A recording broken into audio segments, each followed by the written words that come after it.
આ બધા વચ્ચે એક મોટા સમાચાર અમદાવાદમાંથી નકલી ઘી ઝડપાયો છે।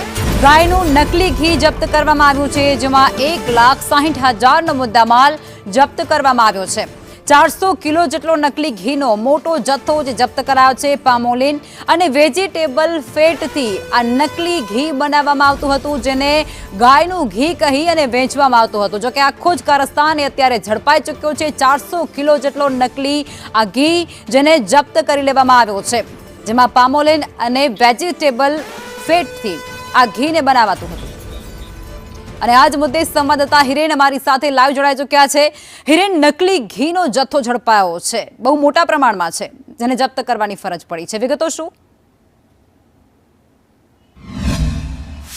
નિકોલની અંદર એક રેસિડેન્શિયલ વિસ્તાર એટલે કે મકાનની અંદર આ કામગીરી ચાલતી હતી। જે નામ સામે આવી રહ્યું છે એમાં રામ ગોપાલ કુંપાવત નામનો વ્યક્તિ છે અને એના મકાનની અંદર આ નકલી ઘી બનાવવાનું કામ ચાલતું હતું। કોર્પોરેશનના ફૂડ એન્ડ ડ્રગ્સ વિભાગે જે તપાસ કરી છે એની અંદર સામે આવ્યું છે કે પામોલિન તેલ અને ફેટ એનો ઉપયોગ કરી અને મુરલીધર કાઉ ઘી એટલે કે મુરલીધર ગાયના ઘીના નામે ત્યાં આ નકલી ઘી છે તે બનાવવામાં આવતું હતું। 500 ગ્રામના અને 400 ગ્રામના ડબ્બા બનાવવામાં આવતા હતા। એવું મળીને કુલ લગભગ 400 કિલો જેટલું 1,60,000 જેટલો જથ્થો છે તે સીઝ કરવામાં આવ્યો છે। આ સાથે ઘી બનાવવા માટે ત્યાં જે ટેમ્પરરી સ્ટ્રક્ચર ઊભું કરવામાં આવ્યું હતું, કેટલાક સાધનો હતા, એ પણ જપ્ત કરવામાં આવ્યું છે।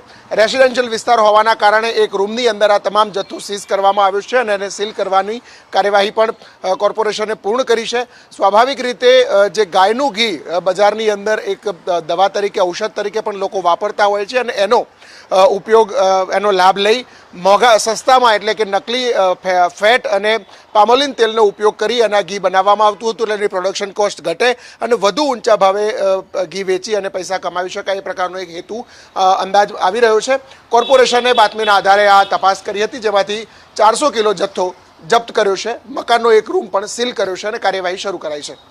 આભાર હિરેન, જોડાયા તે બદલ।